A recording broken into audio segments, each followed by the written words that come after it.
Hello everyone, The Hobbyist here again. So huwag nyo muna itong scroll kung interested kayo sa mga automotive or sa mga sasakyan nyo kung paano nyo siya pangangalagaan. So ang topic ko today sa short video na to is why I would choose the OEM part rather than choosing the replacement parts. Hindi ko sinasabing sakasa ka magpa-maintain, pwede sa labas, pero kung meron kang parts na bibilhin at kailangan palitan, bilhin mo yung original. So, let me share you my story real quick. So, sa pangatlong sasakyan ko, yung Nissan Navara 2019 EL, dun kasi ako nag-start mag-DIY. And hindi ko kaya yung maintenance sa casa, medyo may kamahalan.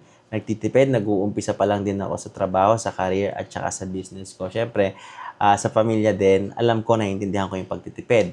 So, madaling salita, nagtipid ako, bumili ako ng different types of replacement na fuel filter,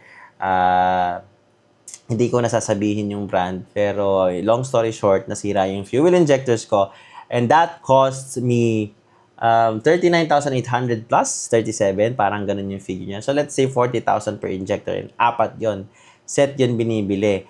Pero pwede mo siyang bilhin ng tigi-isa, kaya lang trial and error, it's a waste of time. Kaya binili ko apat na. So 100,000 plus, kung susumahin mo, 160,000 pesos. So instead na makatipid ako, mas napagastos ako. So also, meron din akong experience na papalit ako ng clutch lining, medyo replacement siya na magandang klase ng mga replacement.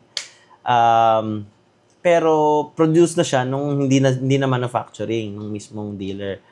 So, madaling salita, kinabit, walang problema. Manual yung Navara ko, yung clutch kit niya. Okay siya, walang problema. Kaya lang may konting noise na narinig ko kasi sensitive kasi ako sa sasakyan ko. Medyo maingat talaga ako. Maingat daw, no? Pero bumili ng replacement. So, may difference yan. Yung OEM at saka yung replacement, kahit konti may difference yan. Yung materials, iba yan. Yung pagkakalatag ng mismong elements sa fuel filters, iba rin yan. Pero kasi, ang hinahanap natin, kung OEM ang gusto natin, is yung stock state. Yung fuel pressure, hindi mabago kahit any small amount of numbers. So, gusto natin yung configuration is stock pa din, then go with OEM. Hindi ko sinasabing lahat, kailangan hindi replacement. Yung air filter, cabin filter, oil filter, pwede yan. Replacement, basta maganda yung brand na pipiliin nyo. Pero yung mga crucial parts, like brakes, fuel filter, yung tingin yung nakasalala yung buhay nyo at nakasalala yung wallet nyo dahil mas mahal ang pwedeng masira.